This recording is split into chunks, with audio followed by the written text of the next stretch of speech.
Good morning. I am Professor A.R. Niralkari, Department of Commerce and Accountancy, Gokte College of Commerce, Belagavi. Warm welcome to the students of Become second semester for the subject of Practical on Skill Development. Students, today we will discuss about the branch accounting system. In this session, we will try to cover the introduction of the branch accounting system, the different types of the branches, then those are the home branches and the foreign branches. And finally, we can see the method of keeping accounts of the dependent branches. Here the branch means, that means a trading company may try to expand its business by opening the branches as another establishment of the company in the different locations, then those are called as the branches.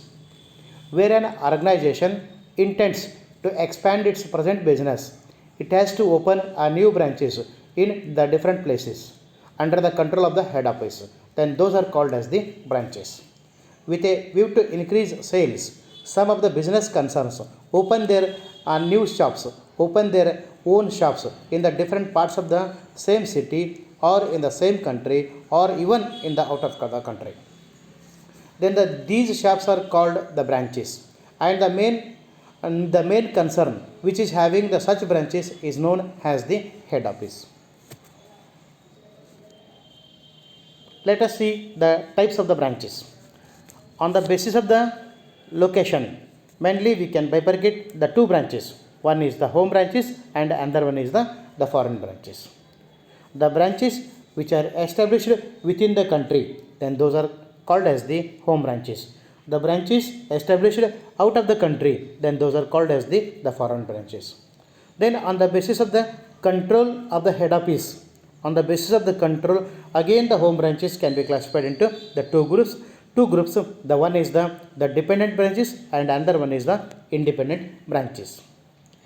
Then in relating to the dependent branches, here these branches don't maintain the complete set of books of accounts and their accounts are maintained by only the head office. Usually these branches maintained incomplete set of the books of accounts. Then all the transactions of the respective branches are recorded only in the head office.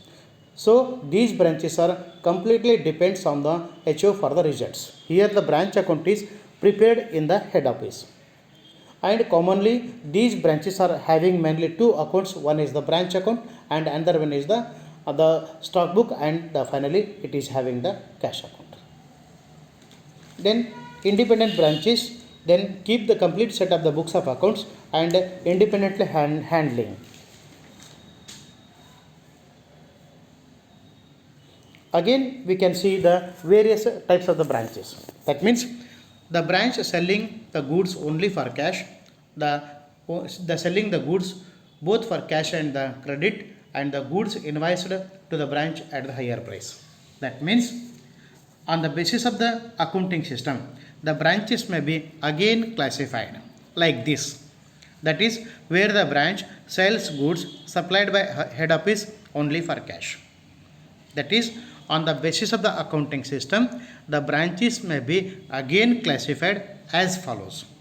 Where the branch sells goods supplied by head office only for cash. Again, where the branch sells goods supplied by head office cash as well as the credit. And where the branch sells goods supplied by head office at higher cost, that means at the invoice price. Then here we can see the important terms.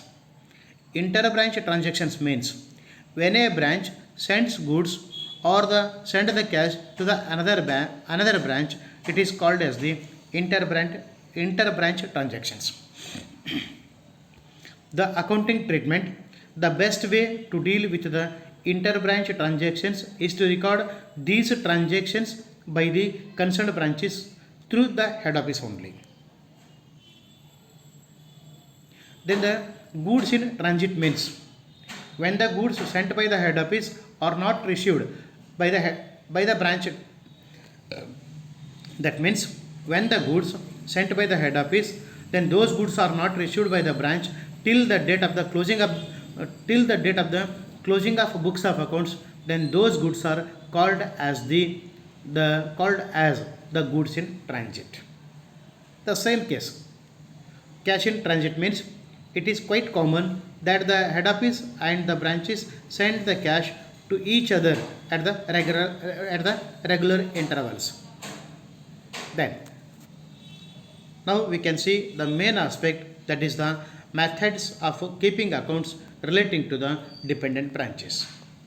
There are three methods of keeping the books of accounts are there for the dependent branches. Then the debtor system, the final account system, and the stock and debtor system. It means here we have to study the accounting system mainly for the dependent branches. Here there are three types of the accounting systems are there. One is the debtor system, another one is the final accounting system, then the third and last one is the stock and debtor system. Let us see the first system, that is the debtors system. This system is used for the branches of the small size. Under this system, the head office prepare a branch account separately. Here under this system, the head office has to prepare the branch account. Then the branch accounts are to be opened as separate of each branch. Branch account is a nominal account which gives us a profit or the loss made by the branch. Then according to this system, that is according to the debtors system, the separate branch account is to be opened in the head office. If the head office is having the 4 to 5 branches, for each branch the separate branch account is to be opened, which is in the nature of the nominal account. Branch account is maintained for cash. Branch account is maintained for each branch in the head office. Then the account shows in the P&L account made by a particular branch. Then the circumstances. Then the way usually here in this system we can see where the branch sells goods supplied by the head office only for cash. Where the branch sells goods supplied by head office only for cash, then that time the goods supplied by head office at the cost price. Usually the goods supplied by the head office at the cost price, and also for the expenses purpose the head office sent the goods to the head office sent the cash to the branch for the expenses purpose. Then the branch sells goods only for cash, and also the cash balance, whatever the amount received is there, whatever the balance amount is there daily, that is to be remitted to the head office, or that amount is to be credited in the name of the HO account. So that usually in the debtor system the branches are maintained, the stock registered, then the cash book and the petty cash book. Here head office maintains a separate branch account is opened for each branches, and also sometimes the branch may sell the goods cash and as well as the credit system. Then that time compulsory the branch has to open another one account, that is the debtors account. And also the branch may be that head office send the goods to the branch at the invoice price. Next, another one system is there, that is the final accounting system. Under this system, the profit or loss made by the branch is ascertained by preparing the trading and P&L account, that is the branch trading and P&L account. Under this system, branch account is prepared in the nature of the personal account. In the debtor system, we are preparing the branch account in the form of the nominal account. In the final accounting system, the branch account is to be prepared in the nature of the personal account. Here the branch trading and the P&L account is to be opened in the manner of the branch account, that is the as usual. The important thing is that here the loading is to be adjusted. Whenever the goods sent to the branch at the invoice price, so in this case compulsory we have to adjust the loading. The loading is applicable only for the four things, that is the opening stock, goods sent to the branch, and the goods returned by the branch or to the head office, and the closing stock. Then relating to these four aspects, then we have to adjust the loading to know the exact profit. Then the goods sent at invoice price is to be goods sent at invoice price. Here the loading is to be removed. Finally, we can see the result of the branch. Totally, in this case, the branch account is in the form of the personal account. Then the last account.